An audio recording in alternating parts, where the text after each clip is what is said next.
Com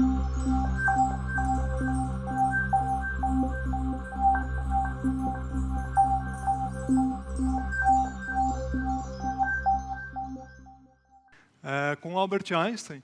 Albert Einstein, esse livro reúne relatos, discursos, de 1934 até a década de 50, mais ou menos, antes um pouco da morte.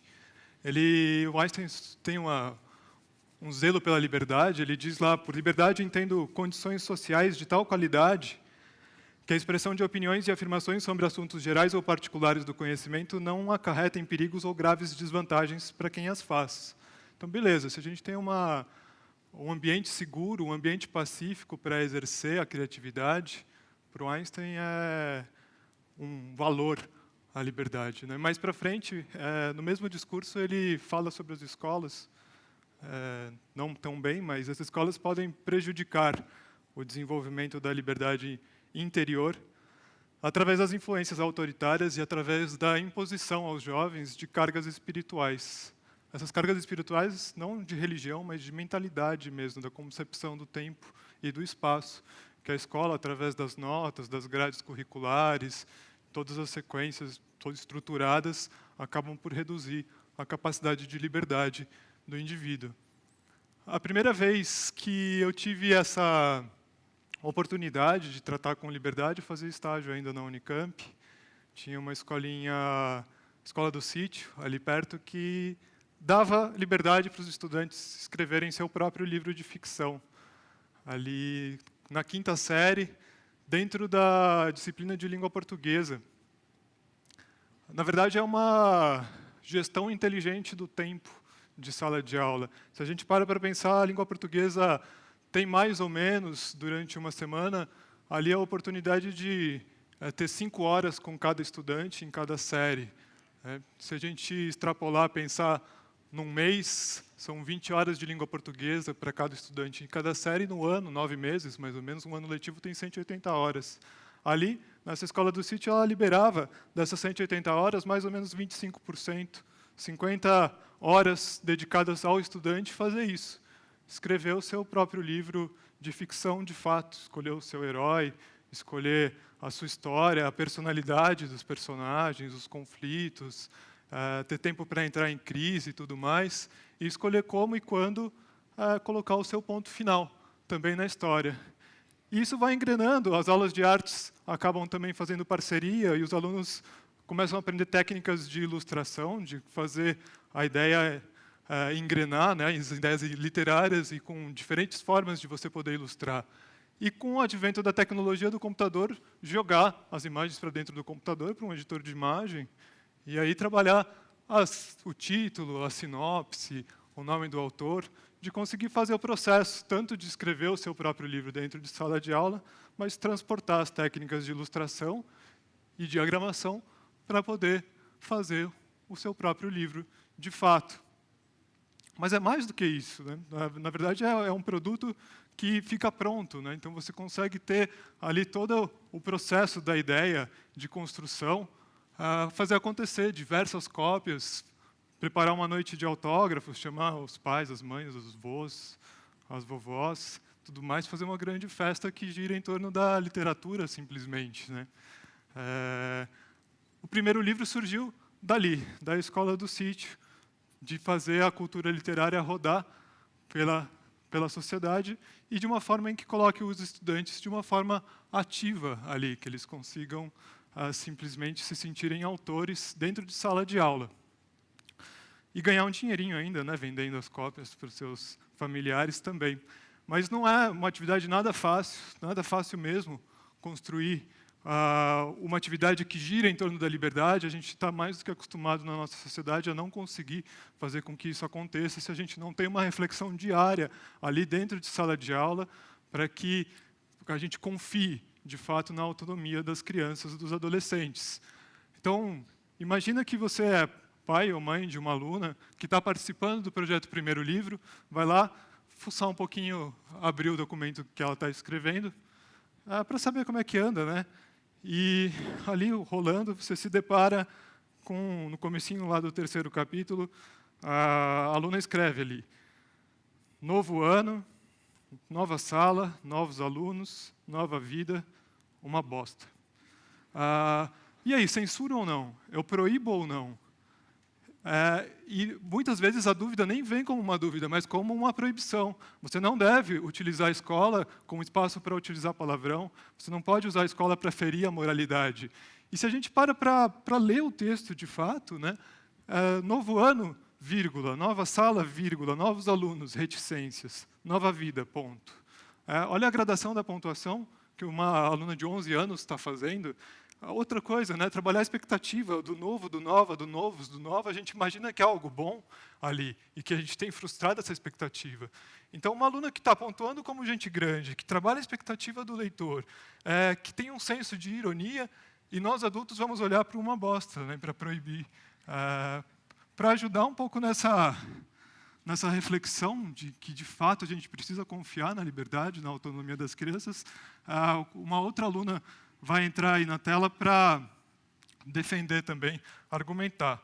A questão que ela está refletindo agora, que foi colocada, é: você acha que um projeto inteiro que confia na autonomia dos estudantes pode ser escalado para outras escolas da região? Sim ou não? Então, é essa pergunta que ela está ali refletindo. Se é possível escalar um projeto que confia na autonomia dos estudantes. Vamos ouvi-la um pouco. Eu acho que sim. Só que a maior dificuldade que eu acho que teria, se todas as escolas fossem assim, seriam mais professores. Um professor vir e falar com você: olha, você está falando muito alto, você está gritando, não faz assim. O professor acha isso normal. Agora vem uma criança falar para o professor, normalmente os professores vão achar isso um absurdo. E porque as pessoas estão muito acostumadas só os professores mandarem nas crianças. Então seria muito mais difícil os professores entenderem esse meio da escola do que as crianças. A Júlia acha que sim, que é possível escalar.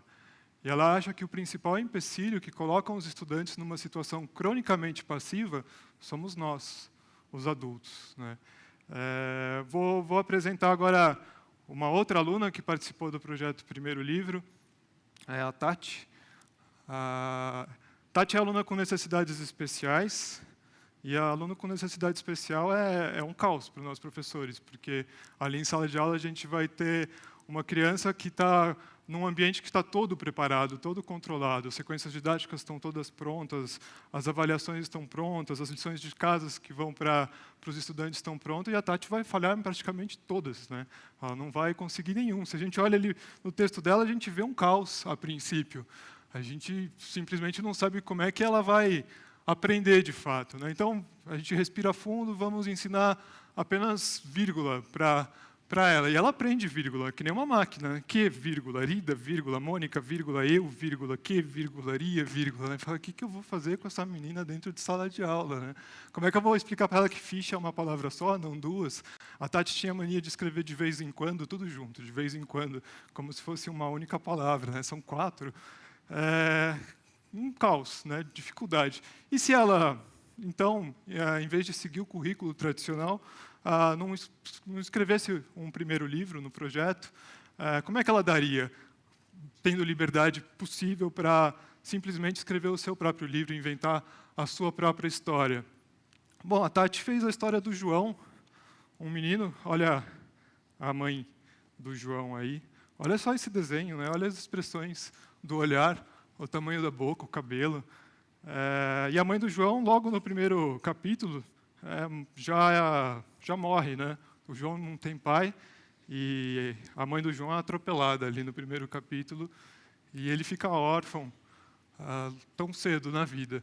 E ela vai levando a história, né? De fato, ela encontra a tia Josefina, que resolve cuidar dele. E a história vai passando, ele cresce, né? Anda de moto, de bicicleta, vai viajar, ele encontra a Camila, de fato, no cinema, eles se apaixonam, eles brigam, o João é super mandão, mas, enfim, eles fazem as pazes também, a Camila acaba gostando dele, ele vira médico lá, e eles se casam no final. Ela conseguiu, simplesmente, né? E não só ela consegue escrever o seu primeiro livro, Mas vários alunos nota 9, nota 10 escreveram seus livros. Uma aluna repetente já escreveu 2 livros no projeto que chama Primeiro Livro. E a Tati, sem saber, desafiou a desconfiança de tantos adultos que não acreditam no potencial das crianças, simplesmente acreditar no potencial. Para você ter uma ideia da quantidade de informação, eu juntei aí nesse documento 2011, 2012 e 2013. São 150 livros escritos na Escola Castanheiras, numa única escola, para começar a pensar no escalar, que a Júlia falou. São mais de 6 mil páginas escritas por 150 crianças, são quase 650 mil palavras, sendo que 20 palavras foram palavrões, né? E tantas outras palavras. Né? O que a gente faz com isso? Desde agosto do ano passado, faz 8 meses que a gente vai começar a sonhar grande, de fato. Vamos pensar em superar os limites da escola e produzir uma plataforma virtual. É uma ideia em gestação, a gente está construindo isso, que possa ser livre, que possa ter acesso gratuito para qualquer aluno que queira escrever o seu próprio livro.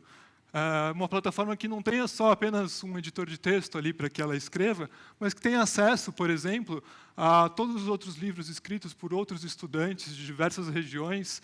A gente está pensando grande, está sonhando grande mesmo, pensando, por exemplo, em votar quais são as melhores capas feitas, quais são os melhores títulos, quais são os melhores inícios. A gente tem que superar essa mania que a gente tem de perder tempo dentro de sala de aula. Quantas horas os professores não perdem corrigindo questões ortográficas dentro de sala de aula? Todo ano se repete. Né? E a coordenação pensando em reunião de quanto ponto tirar para os problemas de ortografia, sendo que a gente hoje já tem uma tecnologia para ser programada para nos ajudar a trabalhar essas questões. Então, por exemplo, a diferença entre mais conjunção e mais adverso, que é uma questão que mais advérbio, né, que é uma questão que está sempre aí, mal com U, mal com L, ou havia sem H, são questões que se repetem ano a ano, mais do que questões ortográficas. Né? Se a gente pensa na formalidade mesmo, questões de pontuação que sobram aí. Imagina uma tecnologia, uma programação que possa olhar para o texto do aluno, as questões do porquê, que nós adultos também não sabemos tanto quanto quando acentuar, que olhem, identifiquem no texto que está sendo escrito e já sugiram uma videoaula, uma sequência didática. Por exemplo, o aluno não sabe a acentuação direito, ele tem a possibilidade de fazer um exercício de acentuação baseado no que ele escreve. Né? Se ele quiser acessar dicas por escrito, tem ali a possibilidade de acessar dicas. E se ele não quiser, ele pode ir para uma videoaula, que isso aqui é inspirado na Khan Academy, que já está dando tão certo no mundo. Ele vai lá assistir uma videoaula de proparoxítonos para aprender a pontuar, para aprender a acentuar. Né? Se a gente olha só os verbos do texto, né? A tecnologia pode fazer isso, tem tudo catalogado ali, a gente precisa saber usar. Por exemplo, o aluno usa presente, passado, presente, passado, presente, passado. É um caos temporal. Se ele visualiza isso com a ajuda da tecnologia, o professor não precisa ficar ali todo o tempo. Né? Outra questão que acontece bastante no mundo dos alunos é a oralidade na escrita, que é uma questão super sensível na academia, inclusive. Né? Repetir disse, e também tudo isso a gente pode usar, a gente pode programar para ajudar na escrita do livro para uma questão ortográfica que é tão sensível. E liberar tempo para ideias criativas. Por exemplo, aqui, ter videoaulas que ensinam diversas formas de começar um livro, que tratam de estilo, que tratam de planejamento, como planejar o livro, tem tantas formas. Eu vou tratar um pouquinho do mergulho na cena, que é uma questão que sempre se repete também, que é o aluno tem grandes ideias, e aí quando ele vai colocar no papel, ele coloca em um único ponto. Aqui tem um exemplo de uma videoaula para tentar expandir a criatividade das crianças, aí vai um exemplo.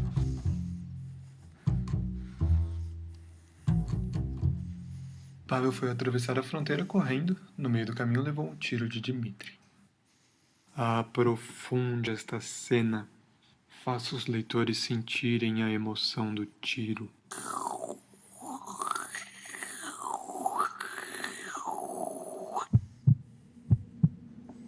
Em poucos instantes estaria de volta para casa. Sua terra, sua memória, sua vida. Precisava estar 100% atento porque a fronteira sempre fora vigiada durante a guerra. Guerra que estava a um passo do fim. Talvez mais 10 dias, mais 5. Todo mundo sabia que os alemães já estavam entregues. Os ouvidos de Pavel estavam procurando sinal de passos de soldado. mas tudo o que ouvia eram tiros longínquos, distantes e esparsos no tempo. Sabia que havia algum sinal de luta a uns 10 quilômetros dali. Mas e a fronteira? Se agachou no chão, se aproximou do muro, que estava em parte destruído. O buraco no muro dava para passar um tanque. Era por ali que estava a saída. Ouviu o som gelado do vento, sentiu frio em suas mãos que há muito tempo não colocavam uma luva. Teria que correr 10 metros até chegar ao muro do lado da Rússia, sua casa, sua pátria, sua família. Respirou fundo. Olhou para norte, não via nenhum movimento. Olhou para o sul. Nada. Esta seria a grande corrida de volta para casa. E ele correu.